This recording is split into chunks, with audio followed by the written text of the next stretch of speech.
আমার প্রিয় শিক্ষার্থী বন্ধু, আজকের এই ভিডিওতে আমরা দেখব মাধ্যমিক 2026-এর জন্য রাশিবিজ্ঞান থেকে সাজেশন।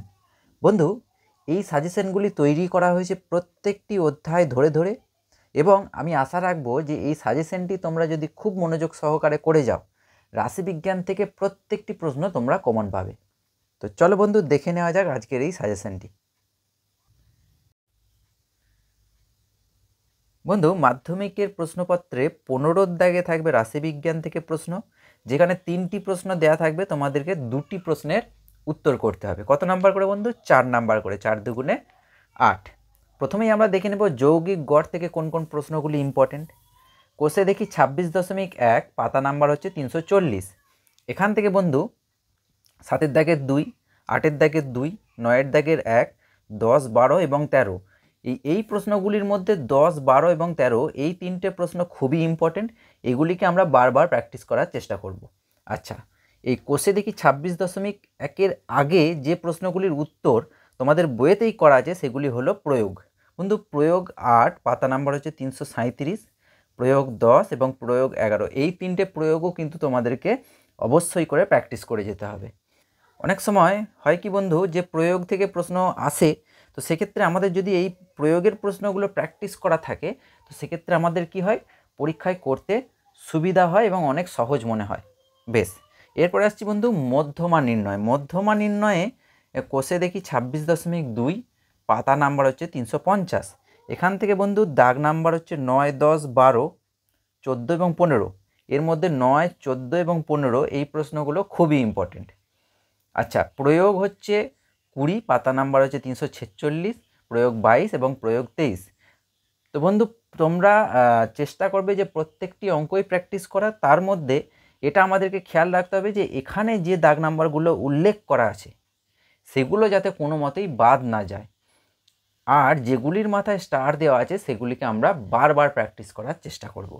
আচ্ছা, এরপর বন্ধু আমরা দেখে নেব অজাইব অঙ্কন। অজাইব অঙ্কনটা হচ্ছে কোষে দেখি 26.3, পাতা নাম্বার হচ্ছে 358।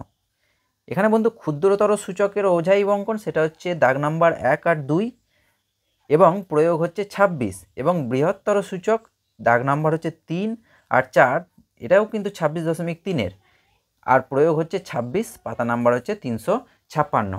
বন্ধু, 2025 সালে কিন্তু ক্ষুদ্রতর সূচকটা এসে গেছে।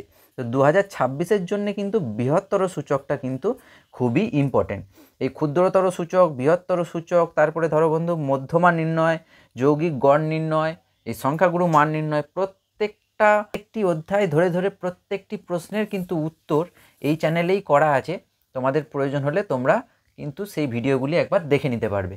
সেই ভিডিওগুলির লিঙ্ক আমি ডেসক্রিপশন বক্সে এবং ভিডিওটির শেষে দিয়ে রাখবো। আচ্ছা বন্ধু, এরপর আমরা দেখব সংখ্যাগুরু মান নির্ণয় থেকে কোন কোন প্রশ্নগুলি ইম্পর্টেন্ট। বন্ধু, তার আগে আমরা একবার দেখে নেব 2025 সালে কোন কোন প্রশ্নগুলি রাশিবিজ্ঞান থেকে এসেছিল। এই যে বন্ধু, এটা হলো 2025 সালের অঙ্কের প্রশ্নপত্র। তো এখানে 15 দাগে যদি আমরা দেখি, তো সেখানে আমরা দেখতে পাবো যে রাশিবিজ্ঞান থেকে প্রশ্নগুলি আছে। তো এই যে 15 দাগের প্রশ্নগুলি হলো রাশিবিজ্ঞান থেকে। তো এখানে প্রথম যে প্রশ্নটি এসছে যে গড় নির্ণয়, গড় নির্ণয় থেকে প্রথম প্রশ্নটি এসছে, অর্থাৎ যৌগিক গড় নির্ণয় যে কোনো পদ্ধতি অবলম্বনে করতে পারি। আচ্ছা, তারপরে 2-এর প্রশ্নটি বলছে যে মধ্যমা নির্ণয় থেকে এসছে, 2-এর প্রশ্নটি এসছে মধ্যমা নির্ণয় থেকে। 3-এর প্রশ্নটি বলছে ক্রমযৌগিক পরিসংখ্যার ক্ষুদ্রতর সূচক তৈরি করে অজাইব অঙ্কন। তাহলে অজাইব অঙ্কন করতে বলেছিল ক্ষুদ্রতর সূচকের সাহায্যে। আচ্ছা, তো এই 3 ধরনের প্রশ্ন কিন্তু 2025 সালে এসেছিল। তো বন্ধু, এবার আমরা দেখে নেব সংখ্যাগুরু মান থেকে কোন কোন প্রশ্নগুলি ইম্পর্টেন্ট। বন্ধু, 2025 সালে যেহেতু সংখ্যাগুরু মান নির্ণয় থেকে কোনো প্রশ্ন আসেনি, তো এই সংখ্যাগুরু মান নির্ণয়টা কিন্তু 2026-এর জন্যে খুবই ইম্পর্টেন্ট। তাহলে 2026-এর জন্য খুবই ইম্পর্টেন্ট যেটা, সেটা হচ্ছে সংখ্যাগুরু মান নির্ণয়। তাহলে এখান থেকে একটি প্রশ্ন এবারে আসবেই, এটা আশা করা যায়। কোষে দেখি 26.4, পাতা হচ্ছে 364। তো এখান থেকে বন্ধু মাত্র কয়েকটি, যেমন দাগ নাম্বার 7, 8 আর 10-এর দাগের 5, এই 3টে বড় প্রশ্ন করলেই একটি প্রশ্ন তোমরা কমন পাবে, এটা আশা রাখা যায়। এর বাইরেও তোমরা বাকি প্রশ্নগুলি প্র্যাকটিস করবে, কিন্তু এই প্রশ্নগুলিকে খুব ভালোভাবে প্র্যাকটিস করবে। এর সঙ্গে বন্ধু 9, 10-এর দাগে 3 আর 4 এই দুটি প্রশ্ন কিন্তু শর্ট প্রশ্নের জন্য ইম্পর্টেন্ট। এছাড়াও বন্ধু তোমরা প্রয়োগ 32 পাতা নাম্বার হচ্ছে 362 এবং প্রয়োগ 35 এই দুটোকেও তোমরা খুব ভালোভাবে প্র্যাকটিস করবে। আচ্ছা বন্ধু, এছাড়াও বন্ধু ধরো পাটিগণিত, বীজগণিত, উপপাদ্য, সম্পাদ্য প্রত্যেকটি টপিকের সাজেশন কিন্তু এই চ্যানেলে দেওয়া আছে। সেই ভিডিওগুলির লিঙ্কও আমি ডেসক্রিপশন বক্সে এবং ভিডিওটির শেষে দিয়ে রাখবো। তোমাদের প্রয়োজন হলে তোমরা একবার গিয়ে দেখে নিতে পারো। বেশ বন্ধু, আবার তোমাদের সামনে হাজির হব নতুন একটি ভ্যালুয়েবল ভিডিও নিয়ে।